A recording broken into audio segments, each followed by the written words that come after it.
नमस्कार मित्रों, मैं Vishal Singh WeCom e learning में आपका स्वागत करते हैं। आज आपके इस वीकॉम ई लर्निंग के अंतर्गत नेक्स्ट कंपनी लॉ के अंतर्गत company act 2013 section 152 appointment of the director, किसी भी कंपनी में डायरेक्टर का अपॉइंटमेंट करने के लिए कंपनी एक्ट कौन कौन सी प्रावधान आपको देती है इसके विषय में बताएंगे।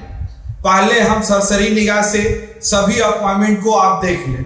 Appointment of the director AOA section 154, appointment of the director in general meeting, appointment of the director on board of the director, appointment of the director in the other party, next appointment of the director in central government, appointment of the director in tribunal. First हम आपको बताना चाहेंगे appointment of the director. Article of the association 254 के अंतर्गत जब भी कंपनियां commitment होती है तो वह अपना प्रॉस्पेक्टस इशू करती हैं कंपनी रजिस्ट्रार के यहाँ अपने MOA तथा आर्टिकल ऑफ एसोसिएशन में को प्रस्तुत करती हैं। ये उन्हें रिटेन देना पड़ता है। यदि रिटेन देते समय उन्होंने कंपनी के नाम के डायरेक्टर को चुन लिया है और नाम शो कर दिया तो अपॉइंटमेंट ऑफ डायरेक्टर जब कंपनी को commitment of the business certificate issue हो जाएगा तो वह व्यक्ति उस कंपनी का डायरेक्टर माना जाएगा। सेकेंड कंडीशन, यदि वहां पर कोई भी डायरेक्टर का चुनाव उनके आर्टिकल ऑफ द एसोसिएशन में नहीं दिया तो जो व्यक्ति कार्य कर रहा है एज ए प्रमोटर उसे डायरेक्टर माना जाएगा। कंपनी अपने यहाँ नेक्स्ट जब कमिटमेंट ऑफ द बिजनेस का सर्टिफिकेट प्राप्त हो जाएगी तो यह उसे डायरेक्टर का सिलेक्शन करना होगा, नहीं तो रीअपॉइंटमेंट के थ्रू जो उनके यहाँ प्रमोटर का कार्य कर रहा है उसी को वो डायरेक्टर मान लेते हैं, वो कंडीशनल है। Second, appointment of the director in general meeting.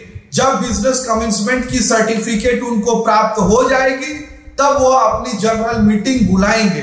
General meeting बुलाने के बाद वो अपने यहाँ डायरेक्टर का अपॉइंटमेंट करना अनिवार्य है। डायरेक्टर के अपॉइंटमेंट करने के लिए सेंट्रल गवर्नमेंट के द्वारा DIN डायरेक्टर आइडेंटिफिकेशन नंबर प्राप्त व्यक्ति को ही आप अपने यहाँ डायरेक्टर चुन सकते हैं। ये जानिएगा, इसके विषय में मैं DIN का स्पेशल आपको इस पर स्पेशल वीडियो हम आपको अलग से एक्ट के अंतर्गत बहुत लंबा है अलग से दे देंगे। अब आप director of the general meeting में जो पास करती है वो फर्स्ट है rotation of the director AGM। Annual general meeting में किसी भी कंपनी के डायरेक्टर 2/3 रोटेशन के अनुसार ये बदलते रहते हैं। ये रोटेशन रिटायरमेंट होते हैं या किसी प्रकार से वैकेंसी खाली होती है। Next, vacancy of the retirement in the director. Company अपने यहाँ रेजुलेशन पास करती है, रीअपॉइंटमेंट करके नए डायरेक्टर का अपॉइंटमेंट कर सकती है। थर्ड हम आपको बताएंगे appointment of the director by board of the director. किसी भी कंपनी को चलाने के लिए BOD बोर्ड ऑफ डायरेक्टर, मैंने आपको पहले भी बताया, अगर बोर्ड ऑफ डायरेक्टर देखना हो तो लिंक बॉक्स में जाके देख सकते हैं। टाइप ऑफ डायरेक्टर में डिटेल्स दिया गया है। Board of director joint of the director कहते हैं, कई डायरेक्टरों का मिल करके जो कंपनी को संचालन करने का कार्य करते हैं। यदि वहां किसी भी डायरेक्टर की कोई कमी होती है तो यह सेक्शन 262 के अंतर्गत उनको यह पावर है कि वह डायरेक्टर का अपॉइंटमेंट कर सकते हैं। अल्टरनेट डायरेक्टर का अपॉइंटमेंट सेक्शन 262 के अंतर्गत किया जा सकता है। एडिशनल डायरेक्टर का अपॉइंटमेंट 260 के अंतर्गत की जा सकती है। नेक्स्ट आपको बताना चाहेंगे appointment of the director by the other party, by other the party in third party भी कह सकते हैं। सेक्शन 255 के अंतर्गत दिया गया। आप कहेंगे सर कंपनी में थर्ड पार्टी कौन आ गया?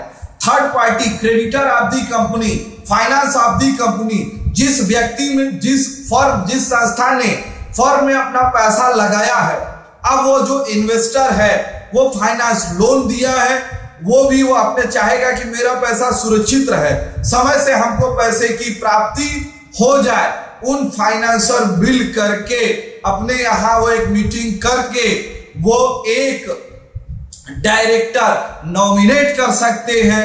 वह नॉमिनेट डायरेक्टर कंपनी का डायरेक्टर माना जाएगा। लेकिन यह ध्यान रखिएगा कि 2/3 के रोटेशन में वह डायरेक्टर की अवधि समाप्त नहीं होगी, वो बने रहेंगे। Appointment of the director by central government, section 408 company act के अंतर्गत बताया गया है। शेयर होल्डर आपके यहां पैसा लगाए हैं, यदि कंपनी के प्रोस्पेक्टस में यह लिखा गया है कि जो भी डायरेक्टर होगा वो कंपनी का शेयर लेना अनिवार्य होगा, अगर वो शेयर नहीं लेता है तो वह कंपनी का डायरेक्टर नहीं बन सकता। यदि वह मिसमैनेजमेंट के अंतर्गत वह डायरेक्टर कंपनी का शेयर नहीं लेता है तो सेंट्रल गवर्नमेंट उस डायरेक्टर को हटा सकती है, उसके जगह पे दूसरे डायरेक्टर का अपॉइंटमेंट कर सकती है।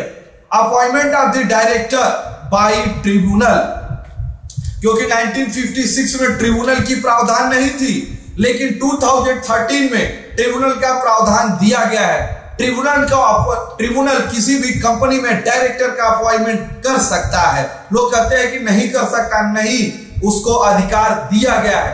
कंपनी के शेयर होल्डर यदि अपने को अनसिक्योर्ड समझते हैं तो कंपनी के 1/10, अगर 100 शेयर होल्डर हैं, 10 शेयर होल्डर लिखित ट्रिब्यूनल के पास जाते हैं और कहते हैं मेरी सुरक्षा के लिए कंपनी में एक डायरेक्टर का अपॉइंटमेंट किया जाए, तो ट्रिब्यूनल को यह राइट है कि वह कंपनी में एक ट्रिब्यूनल के द्वारा डायरेक्टर की अपॉइंटमेंट होगी जो कंपनी के शेयर होल्डर की सिक्योरिटी की सुरक्षा प्रदान करेगा। आज आपने मेरा पूरा वीडियो देखा। आपके इस वीडियो देखने के लिए आपको इस चैनल में मैं आपको धन्यवाद कहता हूं। आपसे मेरा विनम्र अनुरोध है, आप अपने इस चैनल ऑनलाइन यूट्यूब पे वीकॉम लर्निंग के एजुकेशनल क्लासेस चलते हैं, जिसमें प्ले लिस्ट में जाकर के कई सब्जेक्ट के क्लासेस दिए गए हैं, उनको आप देख सकते हैं।